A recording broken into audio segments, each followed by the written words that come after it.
رمضان المبارک اور قرآن کریم۔ رمضان المبارک بے شمار فضائل و برکات کا حامل ہے۔ اس مہینے کو یہ فضیلت و برکت اس وجہ سے حاصل ہے کہ اللہ تبارک و تعالی نے اس ماہ مبارک میں انسانوں کی فلاح و بہبود، اس کی ہدایت اور نجات کے لیے ایک عظیم الشان کتاب کا نزول فرمایا۔ اللہ تبارک و تعالی کا فرمان ہے، شہر رمضان الذی انزل فیہ القرآن ھدی للناس وبینات من الھدی والفرقان فمن شہد منکم الشہر فلیصم، یعنی رمضان وہ مہینہ ہے جس میں قرآن کریم کا نزول ہوا، انسانوں کے لیے سراسر ہدایت ہے اور ایسی واضح تعلیمات پر مشتمل ہے جو راہ راست دکھانے والی اور حق و باطل کا فرق کھول کر رکھ دینے والی ہے۔ اس عظیم الشان نعمت کے لیے شکرانے کے طور پر مومنوں کو یہ حکم دیا گیا کہ جو اس مقدس مہینے کو پائے اس پر لازم ہے کہ اس پورے مہینے کے روزے رکھے۔ اس آیت کریمہ سے یہ بات پوری طرح واضح ہو جاتی ہے کہ رمضان اور قرآن کو ایک خاص تعلق حاصل ہے، اور وہ ہے اس ماہ مبارک میں اس کتاب کا نزول۔ رمضان اور قرآن کے درمیان چند مشترک خصوصیات پر غور کریں تو ہمیں معلوم ہوگا کہ 3 چیزیں ان میں قدر مشترک ہیں۔ نمبر 1 تقوی، نمبر 2 شفاعت اور نمبر 3 تقرب۔ تقوی، اللہ تبارک و تعالی نے روزے کی فرضیت کا حکم دیتے ہوئے فرمایا، یا ایھا الذین آمنوا کتب علیکم الصیام کما کتب علی الذین من قبلکم لعلکم تتقون، اے ایمان والو تم پر روزے فرض کیے گئے ہیں جس طرح تم سے پہلے لوگوں پر فرض کیے گئے تھے تاکہ تم متقی بن جاؤ۔ یہ سورہ بقرہ کی 183 نمبر آیت ہے۔ گویا روزے کا مقصد انسانی زندگی میں تقوی کی روش پیدا کرنا ہے، اور اس تقوی کو پروان چڑھانے میں روزے کا اہم کردار ہے۔ وہیں سورہ بقرہ کے آغاز میں بتایا گیا کہ ذالک الکتاب لا ریب فیہ ھدی للمتقین، یہ کتاب ایسی ہے کہ اس میں کوئی شک نہیں ہے، یہ ہدایت ہے متقیوں کے لیے۔ گویا رمضان روزے میں تقوی بنیادی مقصد۔ دوسری چیز شفاعت ہے جو رمضان اور قرآن میں مشترک ہے۔ آپ صلی اللہ علیہ وسلم نے ارشاد فرمایا، الصیام والقرآن یشفعان، یعنی روزہ اور قرآن کریم دونوں بندے کے لیے سفارش کریں گے۔ روزہ عرض کرے گا کہ یا اللہ، میں نے اس کو دن میں کھانے پینے سے روکے رکھا، میری شفاعت اس کے حق میں قبول کر لیجئے۔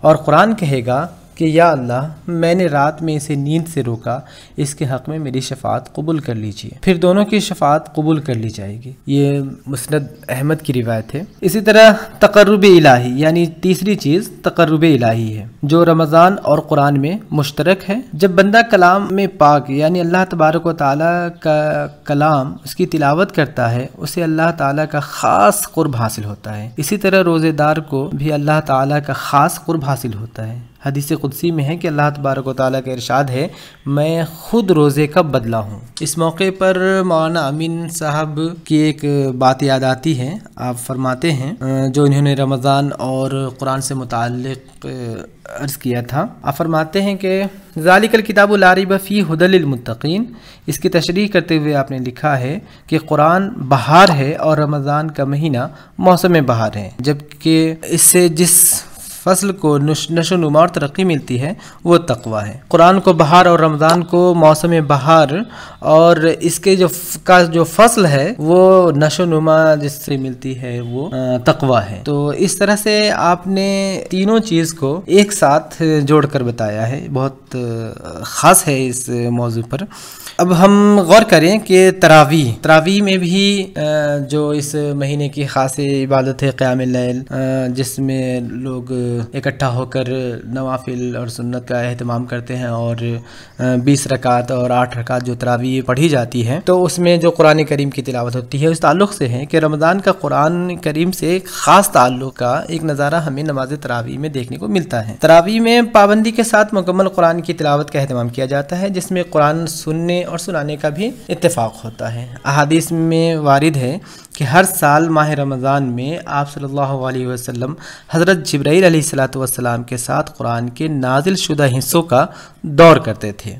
جس سال آپ صلی اللہ علیہ وسلم کا انتقال ہوا، اس سال آپ صلی اللہ علیہ وسلم نے 2 بار قرآن کریم کا دور فرمایا تھا۔ یہ بخاری اور مسلم میں یہ روایت آئی ہوئی ہے۔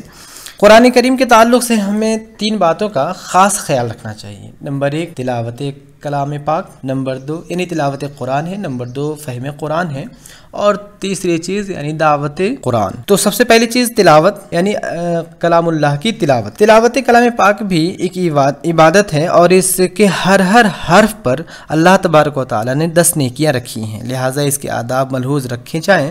مثلا ریا و نمود سے پاک صرف اور صرف اللہ تبارک و تعالیٰ کی رضا کو مد نظر رکھتے ہوئے قرآن کی تلاوت کی جائے، نیز وضو ہے، طہارت ہے، اس کا اہتمام کیا جائے، اور اس کے احترام میں یہ بھی داخل ہے کہ کلام پاک کو بہت ہی سکون اطمینان کے ساتھ ٹھہر ٹھہر کر پڑھا جائے، اور اچھی آواز میں پڑھیں، اس کی تلاوت تجوید کے ساتھ ہو۔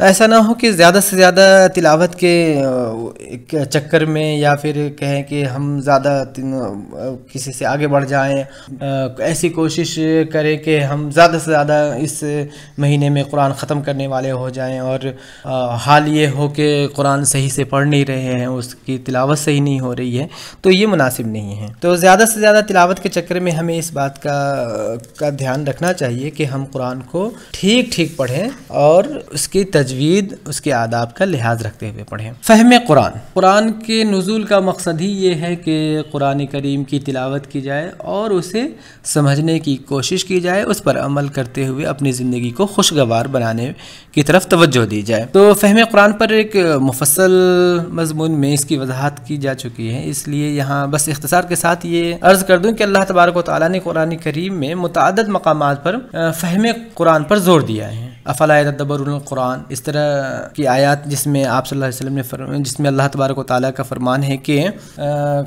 یہ لوگ قرآن پر غور نہیں کرتے، کیا ان کے دلوں پر تالا لگا ہوا ہے؟ اور یہ کتاب ہدایت ہے جس کے نزول کا مقصد ہی ہے کہ لوگ راہ راست پر آ جائیں، اپنی زندگی کو بہترین بنا سکے، اللہ کی مرضی کے مطابق اپنی زندگی کو ڈھال سکے۔ تو قرآن کے نزول کا مقصد جو کہ اللہ تعالیٰ نے انسانوں کی ہدایت کے لیے نازل کیا ہے، اسے سمجھنا ہے، اسے سمجھ کر اس پر عمل کرنا ہے، اس پر زور دیا گیا، کیونکہ یہ قرآن کریم تمام انسانوں کے لیے کتابی ہدایت کے طور پر نازل کیا گیا، لہٰذا اس پر غور و فکر کرنا اور اس کے احکام پر عمل کرنا بے حد ضروری ہے۔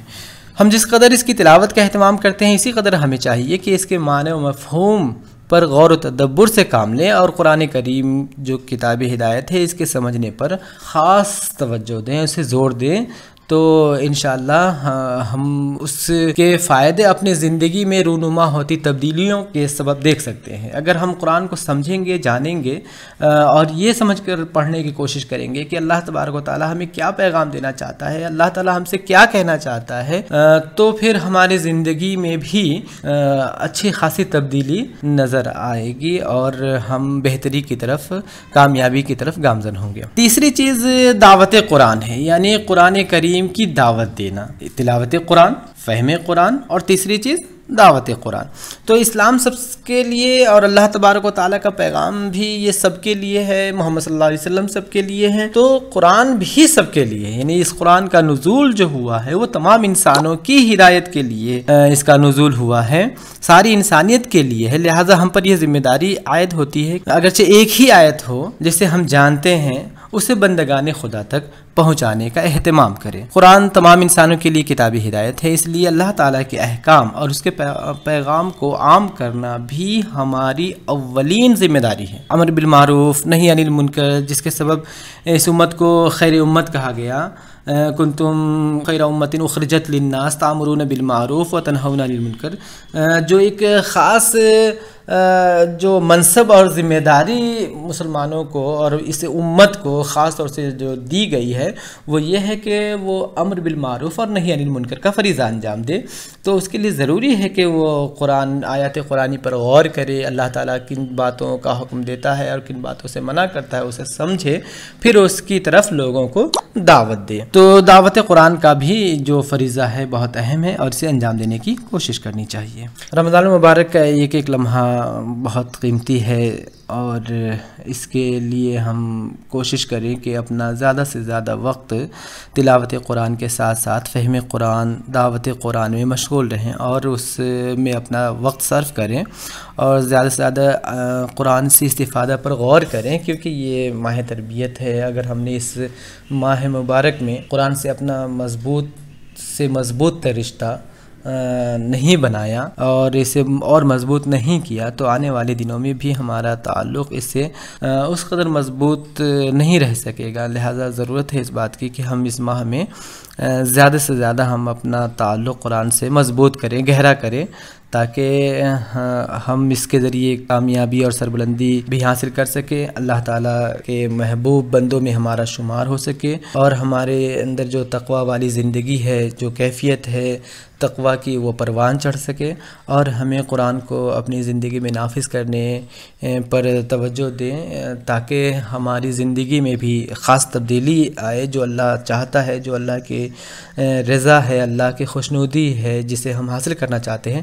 اس کے لیے اگر ہم کوشش کرتے ہیں اور اللہ کے کلام پر غور و فکر کرتے ہیں, اسے سمجھنے کی کوشش کرتے ہیں, تو یقیناً اس سے ہمیں کامیابی و کامرانی حاصل ہوگی اور ہم دونوں جہاں میں کامیاب و کامران ہوں گے.